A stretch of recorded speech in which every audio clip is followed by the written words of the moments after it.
I didn't hit my professional stride until I was 35. And my real wealth, the kind that brings freedom, didn't come until after 50.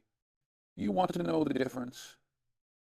The real difference between the people who end up running the place and the people who are still stuck in the same cubicle 30 years later, complaining about their boss. It's not genius. It's not some magic network. It's not passion.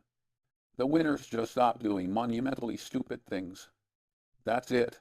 That's the secret. Everyone else is out there chasing the perfect job title, the viral side hustle, the one hack that unlocks a six-figure salary. They're looking for the secret to success. Let me tell you something. There is no secret to success. There's just a short list of career-destroying blunders, an encyclopedia of what not to do. If you can just avoid them, you can't help but win. It's an automatic process. But people don't listen. I've watched brilliant engineers, brilliant marketers, people with IQs you couldn't measure, self-destruct. They get stuck. They plateau. They become bitter. And they never understand why. These aren't small missteps. These are mistakes that cost you decades. Decades of your life, and hundreds of thousands, if not millions, in lost earnings and opportunities. Today, I'm giving you that list, 6 of them. The 6 career mistakes that chain people to a low income for their entire lives. And I want you to listen carefully, because if you're making just 2 of these right now, you're not just standing still. You're on a treadmill to mediocrity, and you're picking up speed. Let's begin. Mistake number 1, you are chasing your passion. This is the single worst piece of career advice ever invented. It's a lie sold to you by people who are already successful, or by people who want to sell you a course.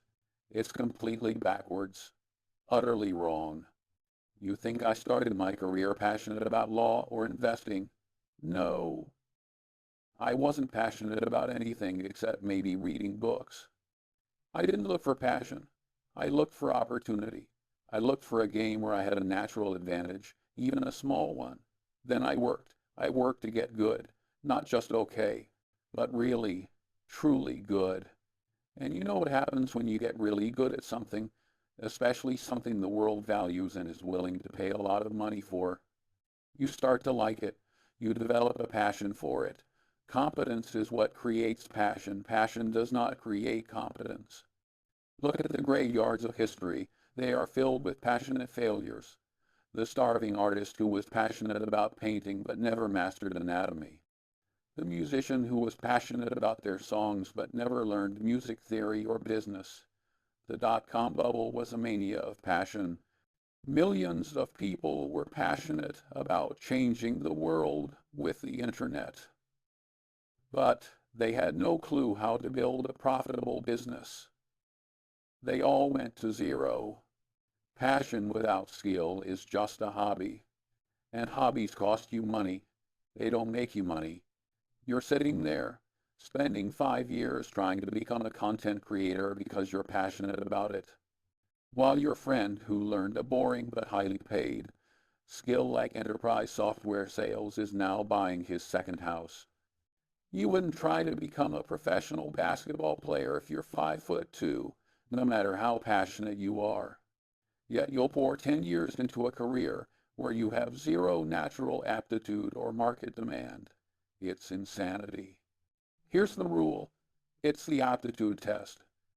Before you commit to a career path, ask yourself one brutal question. Can I, with a decade of intense effort, become part of the top 10% in this field? If the answer is no, you're in the wrong game. Go find another one. Your homework is this. Stop thinking about what you love. For 1 month, I want you to research what the world needs.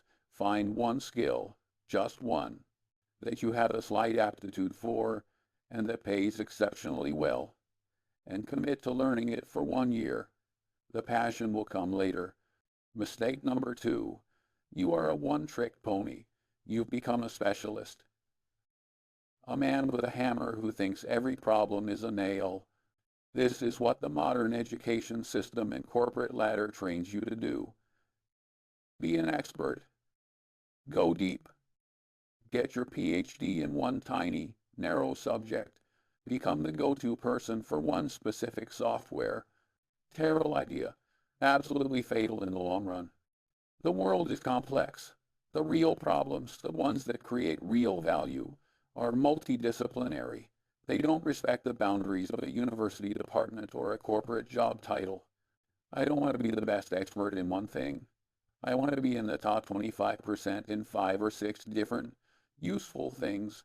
I want to know about psychology and economics and history and physics, because then I can see things the specialist can't. I can see the whole picture. The history of business is a museum of failed specialists. Think of Kodak. They had the best chemical engineers in the world. They were absolute masters of film photography. But when the world shifted to digital, they were useless. Their deep, specialized knowledge became a boat anchor. They were men with hammers, and the world suddenly started using screws. They went bankrupt. The same happened to the Swiss watchmakers when quartz movements came along. It happens over and over. You're proud that you're the only one in the office who understands the old legacy system. You've made yourself indispensable. But you haven't made yourself indispensable. You've made yourself a dinosaur. You're just waiting for the asteroid. You spend all day perfecting your one swing, while the rules of the game are changing all around you. Here's the test. The interdisciplinary test. Can you explain your current business problem using a big idea from a field completely unrelated to your own? Can you explain a marketing problem using an idea from biology, like natural selection? Can you explain a management problem using an idea from physics, like thermodynamics? If you can't, you're in a box. Your homework: go to a bookstore, buy one highly rated introductory book on a subject you know nothing about, psychology, economics, evolutionary biology. Read it. Don't just skim it. Take notes. Force your brain to make new connections. Do this every single month. Mistake number 3. You fundamentally misunderstand incentives. This may be the most important one of all. If you get this one wrong, nothing else matters. You are a naive child walking through a jungle. You complain that your boss is an idiot, that your company makes stupid decisions, that your clients are irrational. They aren't idiots. They're just responding to incentives. And you don't see what those incentives are. I believe in the power of incentives so much that I think you should write it on your mirror. Show me the incentive, and I will show you the outcome. It's the most reliable rule in human affairs. You think your boss cares about the best idea? No, he cares about not getting fired. He cares about hitting the quarterly number his boss gave him. His incentive is to minimize risk and look good in the short term. Your brilliant long-term project is a threat to that. So he kills it. It's not personal, it's just incentives. Look at the Wells Fargo scandal. Thousands of employees were creating fake accounts. Were they all evil? No. The incentive system was insane. They were told to open a huge number of new accounts or get fired. The incentive was to cheat, so they cheated. It was a perfectly predictable outcome for anyone who understands this principle. Look at any corporate disaster, any political scandal. At its root, you will find a perverse incentive structure. You're working on a project for weeks, and then another department kills it. You're angry. You call them stupid, but you never stop to ask, what are their incentives? What is their boss measuring them on? Maybe your project, if successful, makes their department look bad or takes away their budget. Of course, they're going to kill it. You're playing checkers while they're playing chess, and the board is tilted by incentives. The rule is simple. The incentive X-ray. Before you pitch an idea, before you get angry at a decision, before you start any new project, stop and ask, what is everyone's incentive here? My bosses, his bosses, the other departments, the clients, map it out. If the incentives are not aligned with your goal, you will fail. I guarantee it. Your homework for this week: write down what you think your boss's top 3 key performance indicators are, the actual metrics they are judged on, not what the company mission statement says, but what determines their bonus and their next promotion. Then look at how your own work helps or hurts those 3 metrics. You might be surprised. Mistake number 4. You're learning only from your own mistakes. You say it with pride. I learn by doing. Experience is the best teacher. What a slow, painful, and stupid way to live. It's like trying to learn about fire by burning your own hand. Every single time. A wise person learns from the mistakes of others. A fool insists on making them all himself. I am not smart enough to have all the bad ideas myself. So I read. I study failure. I want to know every way a business can die, every way an investment can go to zero, every way a career can be ruined. I collect the mistakes of others so I don't have to pay the price of making them myself. The world gives you a free, multi-billion-dollar education every day in the pages of the newspaper and history books. But people don't take it. They'd rather learn the hard way. Look at Blockbuster. They had the chance to buy Netflix for $50 million. They laughed them out of the room. A few years later, Netflix was a giant and Blockbuster was a memory. You can read that story and learn a dozen lessons about arrogance, about ignoring technological shifts, about customer convenience, all for free. Or you can be the next Blockbuster. You can be the next manager who ignores the new technology that's going to make your entire department obsolete. The choice is yours. You spend a year on a project that fails. You learn a lesson. That's fine. But you could have learned that same lesson in 30 minutes by reading a case study about a similar project that failed 10 years ago. You just wasted a year of your life because you were too arrogant or too lazy to study the failures of others. You're paying full tuition for a lesson that was available for pennies in a book. Here's the rule, the vicarious learning rule. For every 1 hour you spend on your own work, you should spend at least 15 minutes studying the work, and especially the failures of others in your field. Your homework: find a biography or a detailed case study of a spectacular failure in your industry. A failed company, a failed leader, a disastrous product launch. Read it this month. Analyze what went wrong. Write down the top 3 mistakes they made, and then look at your own work and see if you're making any of them. Mistake number 5. You are confusing motion with progress. You value looking busy over being effective. Our corporate culture is a temple dedicated to this mistake. Back-to-back meetings, a full calendar, hundreds of emails. Everyone is running around, looking stressed and important. They are busy. But are they effective? Are they actually moving the needle on what matters? Almost never. I would rather have one person who sits in a room and thinks for a week and comes up with one brilliant insight than a team of 50 people who attend 100 meetings and produce a 1,000-page report that no one reads. Real work, the work that creates breakthroughs and massive value, is often quiet. It's deep thinking. It's focused effort. It's saying no to almost everything so you can say yes to the one thing that truly counts. Think of General Motors in the 1,970 seconds. It was a massive bureaucracy. Tens of thousands of executives in endless meetings, writing endless memos. They were incredibly busy. And all the while, smaller, more focused Japanese companies were eating their lunch by building better cars more efficiently. GM was all motion, no progress. They were running a marathon on a treadmill. You do this every day. You accept every meeting invitation because you're afraid of offending someone.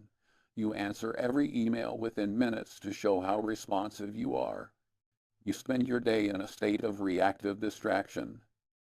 And at 5 p.m., you realize you haven't done a single hour of the deep, focused work that your career actually depends on. You're a hamster on a wheel, and you're proud of how fast you can make it spin. The rule is the empty calendar test. Look at your calendar for next week. How much of it is dedicated to reactive, low-value work like status update meetings? And how much is blocked out for proactive, high-value, deep work? If it's not at least 25% deep work, you are not in control of your career. You are a puppet. Your homework is simple. Decline one meeting this week. Just one. A meeting you know is a waste of time.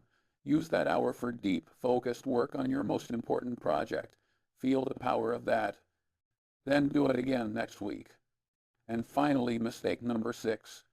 You believe your good work should speak for itself. This is the noble lie of the humble and the brilliant, and it will keep you poor forever.